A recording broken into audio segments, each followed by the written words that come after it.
Ciao Juventini, I'm Alberto. I have all this morning's news surfacing around Juventus. International break is upon us, and unfortunately, international break has struck Juve once again. We have injuries to talk about, one of them being our key cog, Federico Chiesa. We'll take a look at the details on that. We have eyes on Lazio after the break, and there's a couple names of players that could get into the mix for that after we get back from the international break. The Prisma case, which is now being moved to Rome. Continuous questions come in about what are the possible outcomes for Juventus. We'll go over that today as well. So like the video, subscribe to the channel. This is the AJC. Let's rock. We're going to kick things off. I have a special announcement to make, and that is today and every Friday moving forward. All right, the first show is today at 12 p.m. my time, 3 p.m. Eastern time, but on the Juventus Twitch channel, you can find myself and a host of content creators bringing you some great Juve content. All right, I look forward to seeing you all there. Kicks off today on the Juventus Twitch channel. I'm excited to be a part of this project and look forward to your continued support on that project as well. Now, birthday shout out going out to J Stadium. Allianz Stadium now celebrates 12 years. All right, all that's left to say for this thing is we've got to get it back to the fortress it once was. All right, that's how I feel about it. An absolutely beautiful stadium. If you have not been there, hey, try and sort out getting there or whatnot. It's absolutely fantastic regardless of atmosphere, but it's always absolutely a million times better when that house is rocking. Let's get it back. Now, we've got an interesting report coming out of Spain that Vlahovic had a done deal with Real Madrid, and the purchase price was 65 million euros. Real Madrid ended up backing out because they had doubts in the Serb's fitness. All right, now I'm not buying this one bit, and I think we all know who Real Madrid had in mind and wanted to make a move on, so I'm not really buying into this one at all. Speaking of Vlahovic, he is on the list of names for Juventus that are trying to get a contract extension done so that they can bring down the wages, all right? The rest of the list is Szczesny, Chiesa, Gatti, Rugani, Kean, Rabiot, and Houston. So Houston and Rabiot are different situations. Rabiot, Juve wants to extend to keep at the club. Houston, it's a show of good faith, and essentially that has reached first team status. The other players on that list are strictly to bring down the wages, okay? So again, we will see what develops in terms of these players, some of them on international duty, all right? And we have Rabiot playing for France. France getting the job done in a 2-0 victory. Poland, Tech was in there getting the clean sheet. A victory for them as well. The Serbs, unfortunately, lost for Dusan Vlahovic. He did get a goal. It was a bizarre finish. If you haven't seen it, check out our Twitter page.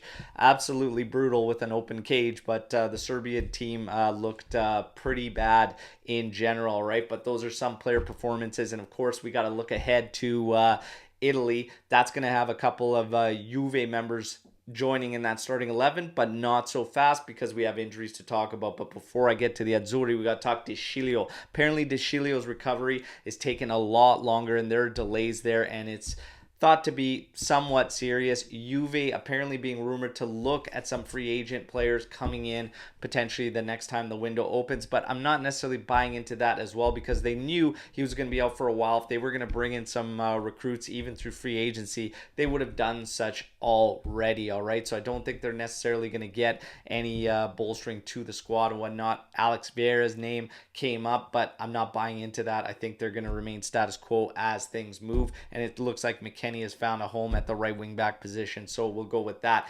Miretti. Apparently Miretti was suffering from muscle fatigue and was reported to not be joining Italy U21s against Latvia in that match today, but the lineup is out. Miretti is in. He seems good to go. That's good news for Juventus. However, the big one is Federico Chiesa goes down, okay? So, according to Romeo Agresti, he has suffered from some adductor problems. It is reported that he has already left the Italian camp. He is heading back to Turin as Juve's been in constant contacts with the Azzurri, and we're getting mixed reports. Some say a little bit more serious, this could be a problem. Others reporting that it's precautionary that he has left the Azzurri just to make sure everything's okay, but he is leaving the camp. He's not going to take part in the game tomorrow against North Macedonia. He will not take part in the game beyond that, which I believe is Ukraine. I could be wrong on that one, but Chiesa heading back to Turin. Fingers crossed on this one because Juve and Max Allegri are going to need all hands on deck as we look to keep the pace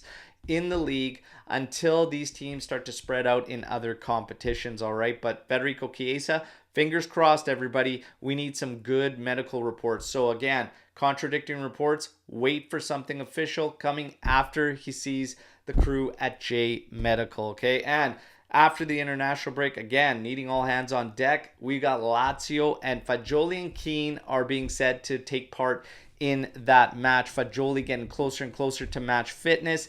Moise Kean looking to get an appearance out of the gate from the start. And with players coming back from international break, makes sense to let them ease back in and not overwhelm them. So you could expect those two players potentially to get in that starting 11. Now, Prisma case. This is last topic of the day.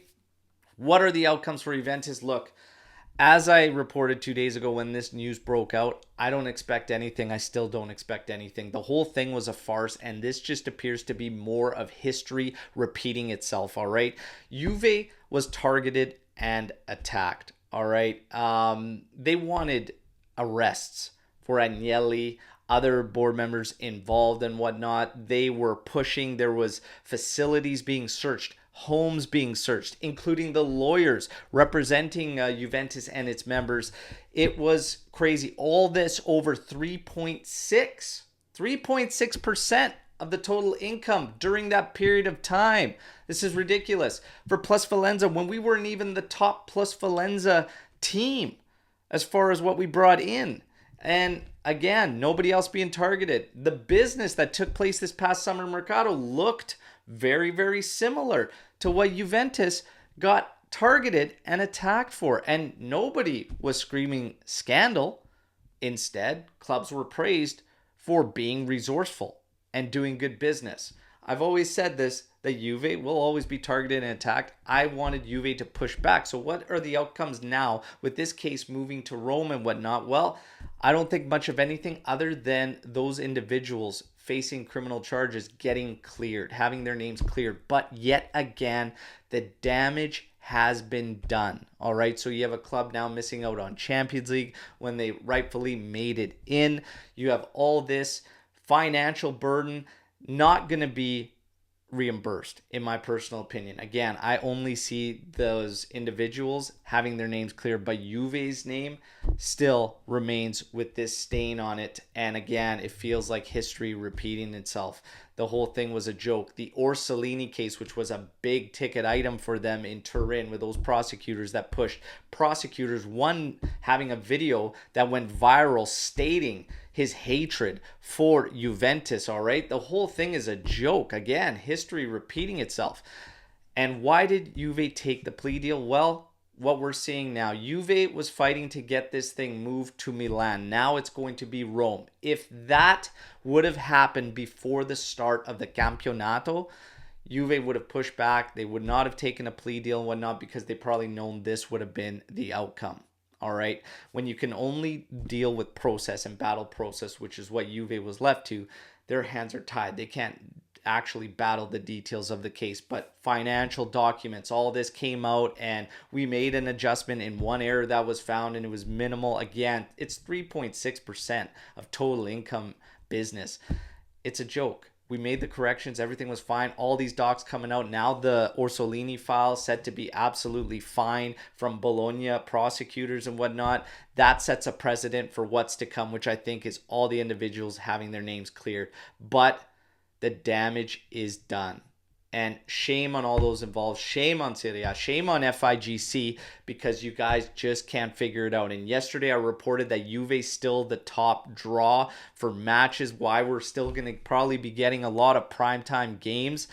And hey, this is the treatment that you get. Italy needs to be better. The league needs to be better or you will never grow and you will always be left in the dust. You're already suffering.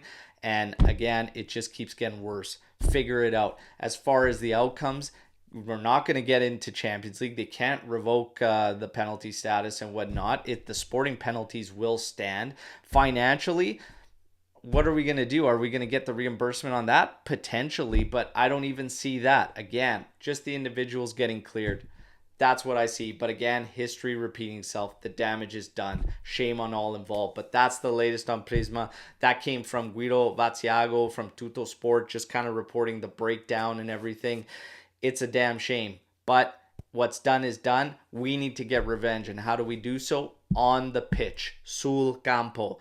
I have never wanted a Scudetto as bad as I want this next one whenever it comes, and hopefully it's this season, everybody. But we'll see, and we'll take it one step and one game at a time, all right? If you want a watch along for the Azzurri that are set to face their nemesis, North Macedonia, on Saturday, let me know in the comment section. Let me know what you think, how you feel about this Prisma case, everything that I brought up in the comment section to this video, and let's mix it up. And maybe, just maybe, I'll do that watch along if there's enough interest, all right? But we will be having a live show regardless, talking international break, talking Juve, and all the news on Sunday morning, all right? Until tomorrow, fino alla fine, forza Juve. Ciao a tutti.